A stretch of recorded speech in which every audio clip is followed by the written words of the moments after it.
नमस्कार दोस्तों, आज की ताजा खबर। अमेरिका पर भी मंडरा रहा है मंदी का खतरा, तो वहीं दूसरी तरफ पोलैंड के विदेश मंत्री पर इतना क्यों भड़के मस्क? कहां पर बिगड़ी बात, जानेंगे क्या है मामला। तो वहीं दूसरी तरफ ट्रम्प की बेरुखी के बाद क्राउन प्रिंस से गुहार लगाएंगे जेलेंस्की। जियोपॉलिटिक्स में बहुत कुछ चल रहा है, जानने को मिलेगा बहुत कुछ। आइए जानते हैं इन खबरों को विस्तार से। अमेरिकी राष्ट्रपति डोनाल्ड ट्रंप से एक के बाद एक मिले झटके के बाद से यूक्रेन संभल नहीं पाया है। पहले यूक्रेन के राष्ट्रपति को कॉमेडियन कहकर मजाक बनाने के बाद ट्रंप ने बीते सप्ताह व्हाइट हाउस में मीडिया के सामने जेलेंस्की को सुना दिया था। अमेरिका ने यूक्रेन को दी जाने वाली सैन्य और खुफिया मदद भी रोक दी है। इस बीच अब यूक्रेन के राष्ट्रपति व्लादिमीर जेलेंस्की सोमवार को सऊदी अरब रवाना हो गए हैं। इस दौरे पर वह क्राउन प्रिंस मोहम्मद बिन सलमान से मुलाकात भी कर सकते हैं। वहीं मंगलवार को यूक्रेन में चल रही जंग को लेकर सऊदी में यूक्रेनी और अमेरिकी अधिकारियों के बीच वार्ता भी होनी है।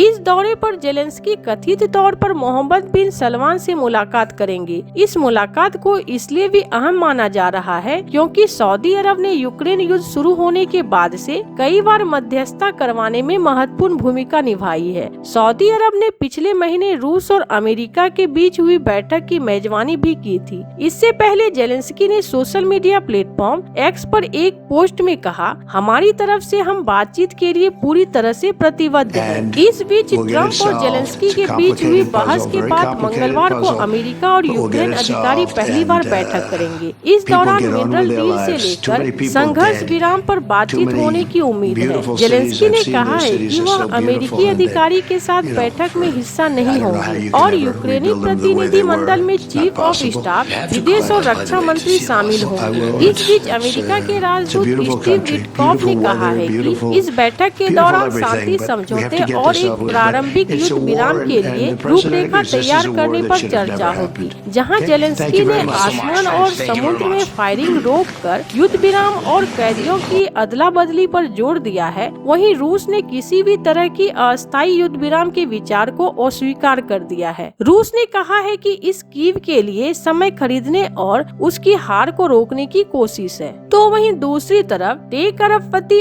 और अब अमेरिकी राष्ट्रपति डोनाल्ड ट्रंप की सरकार की अहम विभाग डीओजीई की कमान संभाल रहे एलन मस्क की पोलैंड के विदेश मंत्री राडोस्लाव सिकोर्स्की के साथ तीखी नोकझोंक हो गई। मामला यूक्रेन में स्टारलिंक सेवा से जुड़ा हुआ है। मस्क ने दावा किया था कि अगर वो स्टारलिंक की सेवा यूक्रेन में बंद कर देते हैं तो यूक्रेन की सेना रूस के खिलाफ टिक नहीं पाएगी। मस्क इतना बौखला गए कि उन्होंने सिकोर्स्की को कहा, तुम चुप रहो छोटे आदमी। 9 मार्च को सिकोर्स्की ने सुझाव दिया कि अगर मस्क की सैटेलाइट सेवा अविश्वसनीय साबित होती है तो पोलैंड यूक्रेन के लिए दूसरे विकल्प तलाश सकता है। इस पर मस्क ने पलटवार करते हुए कहा, चुप रहो छोटे आदमी, तुम इसकी सिर्फ एक छोटी सी लागत चुकाते हो और स्टारलिंक का कोई विकल्प नहीं है। मस्क ने दावा किया कि स्टारलिंक के बिना यूक्रेन की पूरी फ्रंट लाइन गिर जाएगी क्योंकि रूस अन्य सभी संचार नेटवर्क जैम कर सकता है। उन्होंने यह भी स्पष्ट किया कि चाहे मैं यूक्रेन नीति से कितना भी असहमत क्यों न हो, स्टारलिंक को कभी बंद नहीं किया जाएगा।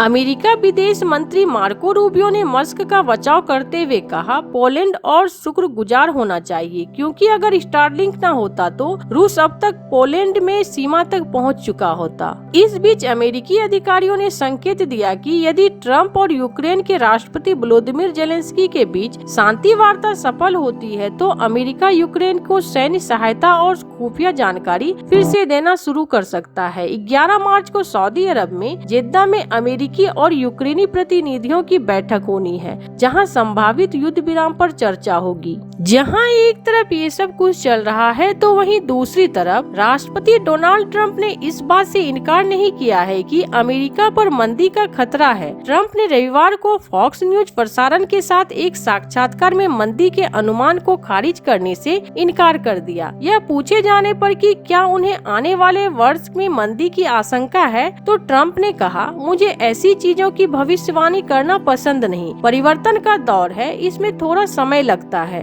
अमेरिकी राष्ट्रपति ने साक्षात्कार में मुद्रास्फीति में संभावित वृद्धि को भी स्वीकार किया है और अपनी नई टैरिफ नीति के बाद हाल ही में शेयर बाजार में आई अस्थिरता में कमतर आंका। उन्होंने कहा, आपको वही करना होगा जो सही है, भले ही बाजार इसे पसंद ना करे। ट्रम्प का यह बयान अमेरिका के वाणिज्य सचिव हवार्ड लुटनिक की रविवार की टिप्पणियों के बाद ठीक उलट था। उन्होंने इसका खंडन कर दिया कि कोई मंदी नहीं दिख रही है। यह राष्ट्रपति के पहले से ही उस बयान में ही विपरीत है, जिसमें उन्होंने कहा था कि उनकी नीतियां अमेरिकी अर्थव्यवस्था के लिए त्वरित और उल्लेखनीय परिणाम लाएंगी। टैरिफ का समर्थन करते हुए डोनाल्ड ट्रंप ने यह भी कह दिया कि इसमें फुटबॉल विश्व कप भी रोमांचक हो जाएगा। उन्होंने कहा कि फुटबॉल विश्व कप से सह मेजबान कनाडा और मेक्सिको के बीच राजनीतिक और आर्थिक तनाव टूर्नामेंट के लिए अच्छा होगा। ट्रंप ने अमेरिका को 2 पड़ोसी देशों पर टैरिफ अन्य देशों से आयातित वस्तुओं पर लगाने जाने वाले कर पर लगाया है। कुछ रिपोर्ट के अनुसार 3 देशों के बीच मौजूदा व्यापार स्थिति को देखते हुए विश्व कप के आयोजन को लेकर पूछे गए एक सवाल पर ट्रंप ने कहा, मुझे लगता है कि यह तनाव विश्व कप को और अधिक रोमांचक बनाने वाला है। सप्ताह की शुरुआत में ट्रंप ने कहा था कि उनका देश मेक्सिको और कनाडा से आयातित वस्तुओं पर 25% टैरिफ लगाएगा। बाद के दिनों में ट्रंप प्रशासन ने घोषणा की कि वह अस्थायी रूप से कार निर्माताओं को आयात शुल्क से मुक्त कर देगा। अगले दिन राष्ट्रपति ने एक कार्यकारी आदेश पर हस्ताक्षर किए, जिसमें विभिन्न वस्तुओं पर कई अन्य छूट दी गई। तो वहीं दूसरी तरफ अंतरिक्ष से ही सुनीता विलियम्स ने एलन मस्क को दिया मुंहतोड़ जवाब। नासा एस्ट्रोनॉट सुनीता विलियम्स अब कुछ दिनों बाद वापस धरती पर लौट आएंगी।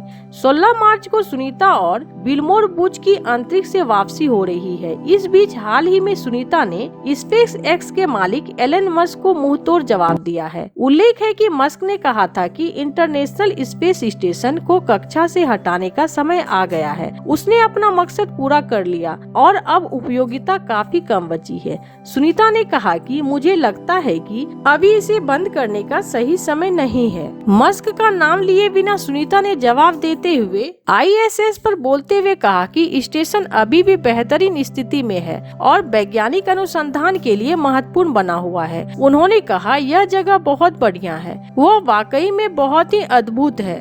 हमारे पास सारी बिजली है, सारी सुविधाएं चालू है और काम कर रही है, इसलिए मुझे लगता है कि अभी इसे बंद करने का सही समय नहीं है। सुनीता और विल्मोर को वापस लाने की जिम्मेदारी नासा के साथ साथ एलन मस्क की भी है, क्योंकि मस्क के स्पेस एक्स के जरिए ही दोनों धरती पर लौट रहे हैं। सुनीता विलियम्स ने कम से कम 2030 तक स्पेस एक्स को चालू रखने के लिए नासा की प्रतिबद्धता की पुष्टि की। उन्होंने चिकित्सा अनुसंधान, सामग्री विज्ञान और अंतरिक्ष प्रौद्योगिकी में ISS के लगातार दिए जा रहे योगदान पर जोर दिया और कहा कि अंतरिक्ष मिशनों और पृथ्वी पर जिंदगी दोनों के लिए ही फायदा पहुंचाती है। सुनीता विलियम्स ने कहा, हमारे समझौते के अनुसार 2030 तक का समय है। मुझे लगता है कि यह संभवतः वास्तव में सटीक है। हमें सभी अंतर्राष्ट्रीय भागीदारों के लिए इस अंतरिक्ष स्टेशन का अधिकतम लाभ उठाना चाहिए। सुनीता विलियम्स का यह बयान तब आया जब मस्क ने हाल ही में कहा था कि स्पेस स्टेशन को 2 साल के अंदर ही कक्षा से हटा दिया जाना चाहिए। ऐसे आपको क्या लगता है इन सब मामलों में? आपकी क्या राय है? कमेंट कर जरूर बताएं। जल्द मिलते हैं अगले वीडियो में नई खबर के साथ।